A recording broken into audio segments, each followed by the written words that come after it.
मंगल हमेशा से इंसानों की जिज्ञासा का केंद्र रहा है और अब हम इस सपने को सच करने के लिए एक कदम और आगे बढ़ रहे हैं। लोग पहले मंगल को एक गॉड ऑफ वॉर के रूप में देखते थे और आज हम आधुनिक मिशनों जैसे नासा के परसिवियरेंस रोवर तक पहुंच गए हैं। मंगल पर जीने के लिए काफी चैलेंजेस हैं, लेकिन साइंटिस्ट्स इन सभी के सॉल्यूशंस पर काम कर रहे हैं। स्पेशल हैबिटाट्स बनाए जा रहे हैं जो एस्ट्रोनॉट्स को मंगल के हार्श एनवायरनमेंट से बचा सके। अगर सब कुछ सफल रहा तो एक दिन हम मंगल पर अपनी कॉलोनी बसते देख सकते हैं, जहां से हम यूनिवर्स के और प्लैनेट्स को एक्सप्लोर करने जा सके। क्या यह सपना हम अपने जीवन में सच होते हुए देख पाएंगे?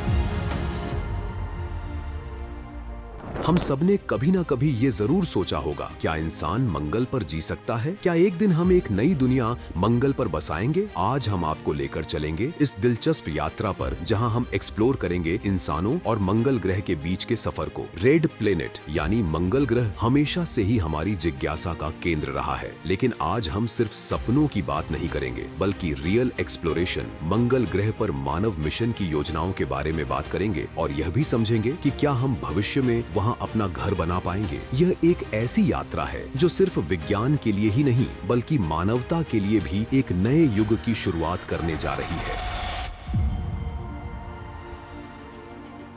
मंगल के प्रति हमारा आकर्षण काफी पुराना है, हमारी सभ्यताओं जितना ही पुराना। प्राचीन समय में लोग मंगल को अलग अलग तरीकों से देखते थे। प्राचीन यूनानियों और रोमनों ने इसे युद्ध का देवता कहा था, क्योंकि यह एक चमकीला लाल ग्रह है जो रात के आकाश में हमेशा अलग अलग तरह से चमकता था। Mars was the ancestor of the greatest city in the known world, according to the Romans, and that would be Rome. लेकिन इसकी तुलना में आधुनिक अंतरिक्ष युग ने स्पेस एक्सप्लोरेशन का एक नया चरण शुरू किया। 1965 में नासा का मैरिनर 4 स्पेसक्राफ्ट पहली बार मंगल के पास से फ्लाई बाय किया। इस फ्लाई बाय ने हमें पहली बार मंगल के क्लोजअप इमेजेस दिए और इसी के साथ मार्स एक्सप्लोरेशन का असली सफर शुरू हुआ। मैरिनर मिशन ने दिखाया कि मंगल की सतह क्रेटर्स से भरी हुई है, बिल्कुल मून की तरह। Mariner 4, on the basis of Mariner 4, we predicted tens of thousands of craters over the whole surface of it. And these very fresh craters, some of them almost of the same diameter. 1970 के दशक में Mars के exploration में और एक बड़ी सफलता मिली जब नासा ने वाइकिंग लैंडर्स भेजे। वाइकिंग 1 और वाइकिंग 2 ने मंगल पर सफल लैंडिंग की और हमें पहली बार मंगल की सतह की विस्तृत तस्वीरें और डेटा दिया। इन मिशनों ने मंगल पर जीवन के संकेत ढूंढने की कोशिश की और हमारी समझ को काफी आगे बढ़ाया। फिर 2000 के दशक में एक नए फेज की शुरुआत हुई जब नासा ने स्पिरिट और अपॉर्चुनिटी रोवर्स को मंगल पर भेजा। इन रोवर्स ने मंगल की सतह पर रोल करते हुए कई अद्भुत खोजें की। ये दोनों रोवर्स मंगल के पर्यावरण और प्राचीन पानी के संकेत ढूंढते रहे और 14 सालों तक काम करते रहे, जो शुरू में सिर्फ 90 दिन का मिशन था। Was there liquid water when it was buried, or was there water at the surface? And these are all the kinds of questions that we're asking. आज के समय में क्यूरियोसिटी और परसिवियरेंस रोवर्स काम कर रहे हैं। क्यूरियोसिटी 2012 में लैंड हुई थी और यह माउंट शार्प के आसपास मंगल के पर्यावरण की स्टडी कर रही है। परसिवियरेंस, जो 60 सितंबर 2022 में लैंड हुई थी, जो जजीरो क्रेटर के आसपास मंगल के पर्यावरण की स्टडी कर रही है, 2021 में मंगल पर लैंड हुई। एक बहुत ही एडवांस्ड रोवर है जो एक नए युग की शुरुआत कर रही है। यह रोवर मंगल के रॉक और सॉइल सैंपल्स कलेक्ट कर रही है, जो भविष्य में एक ऐसे मिशन का हिस्सा बनेंगे जिसमें ये सैंपल्स अर्थ पर लाए जाएंगे। मंगल के अन्वेषण में हर मिशन एक नई चीज सीखने का मौका देता है और हर नई खोज हमें मंगल पर मानव मिशनों के लिए एक कदम और आगे ले जा रही है। अब बात करते हैं मंगल के बारे में। यह हमारे सोलर सिस्टम का चौथा ग्रह है और इसका आकार पृथ्वी से आधा है, लेकिन यहाँ का वातावरण काफी एक्सट्रीम है। मंगल का वातावरण कार्बन डाइऑक्साइड से भरा हुआ है, बिल्कुल अनब्रीथेबल, और यहाँ का तापमान -60 डिग्री सेल्सियस से भी नीचे जा सकता है। Average temperatures are around -60 degrees Celsius, and in winter at the poles it can be -133 degrees Celsius. एक और चैलेंज है यहाँ की लो ग्रेविटी। मंगल की ग्रेविटी सिर्फ 38% है। अगर पृथ्वी पर आपका वजन 60 किलो है तो मंगल पर बस 22 किलो होगा। लेकिन यहाँ सबसे बड़ी समस्या है रेडिएशन। यहाँ पृथ्वी जैसे मैग्नेटिक फील्ड की सुरक्षा नहीं है।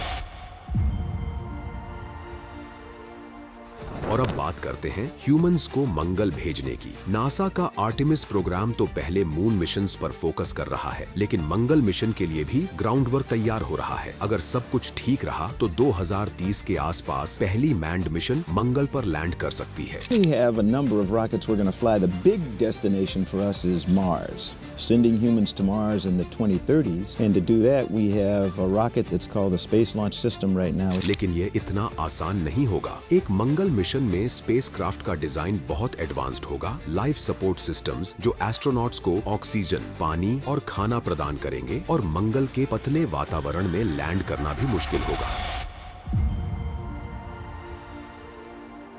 अब सवाल ये है, क्या हम सच में मंगल पर जी सकते हैं? यहाँ रहना बहुत मुश्किल होगा, क्योंकि मंगल की स्थितियाँ पृथ्वी से काफी अलग हैं। सबसे पहली समस्या है एक्सट्रीम ठंड। दिन के समय मंगल का तापमान -60 डिग्री सेल्सियस तक गिर सकता है। फिर ऑक्सीजन का इश्यू है, क्योंकि मंगल की एटमॉस्फेयर में सिर्फ कार्बन डाइऑक्साइड है, ऑक्सीजन नहीं। The atmosphere isn't breathable. It's got oxygen in it, but it's got carbon dioxide, two of the gases that are in our atmosphere, but they're not at all in the same proportions. So you can't actually breathe the atmosphere on Mars. और सबसे बड़ा challenge है खतरनाक radiation, जो पृथ्वी के वातावरण और magnetic field से फिल्टर हो जाती है। लेकिन मंगल पर ऐसा सिस्टम नहीं है, लेकिन समाधान भी है। साइंटिस्ट्स हैबिटेट डिजाइन पर काम कर रहे हैं, जो मंगल के हार्श एनवायरनमेंट से एस्ट्रोनॉट्स को बचाएंगे। ये हैबिटेट्स स्पेशली डिजाइन किए जाएंगे ताकि रेडिएशन से प्रोटेक्शन मिल सके और अंदर का तापमान और प्रेशर मानव जीवन के लिए सूटेबल हो। साथ ही ऑक्सीजन जनरेटर्स पर रिसर्च हो रही है। ये मशीनें कार्बन डाइऑक्साइड को ऑक्सीजन में कन्वर्ट कर सकती हैं, जिससे मंगल पर हम अपनी ऑक्सीजन का सोर्स बना सके। एक और फ्यूचरिस्टिक आइडिया है टेराफॉर्मिंग मंगल, मतलब मंगल को पृथ्वी के जैसा बनाना। साइंटिस्ट्स का प्लान है कि हम मंगल की एटमॉस्फेयर को बदलकर उसे इंसानों के लिए ज्यादा हैबिटेबल बनाएं, लेकिन यह काम बहुत समय ले सकता है, शायद सदियां। अभी के लिए हमें मंगल के एग्जिस्टिंग नेचुरल रिसोर्सेज का बेस्ट यूज करना होगा, जैसे कि वहां की सॉइल से पानी एक्सट्रैक्ट करना और लोकल रिसोर्सेज से ऊर्जा और फ्यूल जनरेट करना। तो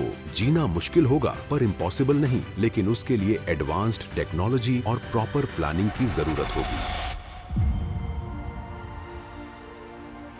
मंगल को कॉलोनाइज करना इंसानी सिविलाइजेशन के लिए एक बहुत बड़ा और रिवोल्यूशनरी कदम होगा। मंगल के पास बहुत सारे नेचुरल रिसोर्सेज हैं जो हमारे काम आ सकते हैं, जैसे पानी की बर्फ और मिनरल्स। पानी की बर्फ को हम अपने पीने के पानी, ऑक्सीजन जनरेशन और यहाँ तक कि रॉकेट फ्यूल बनाने में भी इस्तेमाल कर सकते हैं। मंगल के मिनरल्स भविष्य में इंडस्ट्रियल यूज के लिए हेल्पफुल हो सकते हैं, चाहे वैज्ञानिक रिसर्च के लिए हो या इंफ्रास्ट्रक्चर बनाने के लिए। लेकिन इस सब के बीच में एक बड़ा एथिकल सवाल भी उठता है। क्या हमें मंगल के रिसोर्सेज को बिना सोचे समझे एक्सप्लॉइट करना चाहिए? क्या हमें मंगल को सिर्फ एक रिसोर्स बैंक की तरह देखना चाहिए, या फिर हमें इस ग्रह का सम्मान करना चाहिए, जैसे हम अपने पृथ्वी का करते हैं? इन सवालों का जवाब सरल नहीं है। We are therefore going to be bringing with us most of what we need. And if we use any local resources from Mars, it'll be resources from the atmosphere. और जैसे जैसे हम मंगल के और करीब आएंगे, इन डिबेट्स का महत्व और बढ़ेगा। फिर भी अगर हम सफल होते हैं तो मंगल पर कॉलोनीज बसाना एक रियलिटी बन सकती है। सोचो, एक ऐसी दुनिया जहां इंसान मंगल पर रह रहे हों और वहां से हम पूरे यूनिवर्स को एक्सप्लोर करने के लिए तैयार हों। एक पूरी मंगल सिटी, फ्लाइंग व्हीकल्स और स्पेस पोर्ट्स जो हमें और दूर के ग्रहों तक ले जा सके। ये सिर्फ एक इमेजिनेशन नहीं, बल्कि हमारे भविष्य का एक हिस्सा बन सकता है। We should apply some vast amount of resources to Mars. I'm talking about less than 1% of our economic output should go to making life multiplanetary. मंगल कॉलोनाइजेशन एक नया चैप्टर खोल सकता है, जहां हम पृथ्वी के बाद किसी दूसरे ग्रह पर अपनी सिविलाइजेशन को बढ़ते हुए देखेंगे। तो ये थी कहानी इंसानों और मंगल के बीच के सफर की। हम अभी सिर्फ शुरुआत कर रहे हैं, लेकिन आगे कई पॉसिबिलिटीज हैं जो सोचने से भी ज्यादा एक्साइटिंग हैं। मंगल मिशंस सिर्फ साइंस के लिए नहीं, बल्कि इंसानी सिविलाइजेशन के लिए एक नया चैप्टर लिख सकते हैं। सवाल ये है, क्या हम अपने जीवन में मंगल पर इंसान को चलते देख पाएंगे? क्या आपको लगता है ये सपना सच होगा? अपने थॉट्स कमेंट सेक्शन में जरूर शेयर करें। अगर आपको यह वीडियो इन्फॉर्मेटिव लगे तो इसे लाइक और शेयर करें। हमारे चैनल को सब्सक्राइब करना न भूलें, क्योंकि आपको स्पेस एक्सप्लोरेशन से जुड़ी ऐसी ही रोमांचक सामग्री मिलती रहेगी।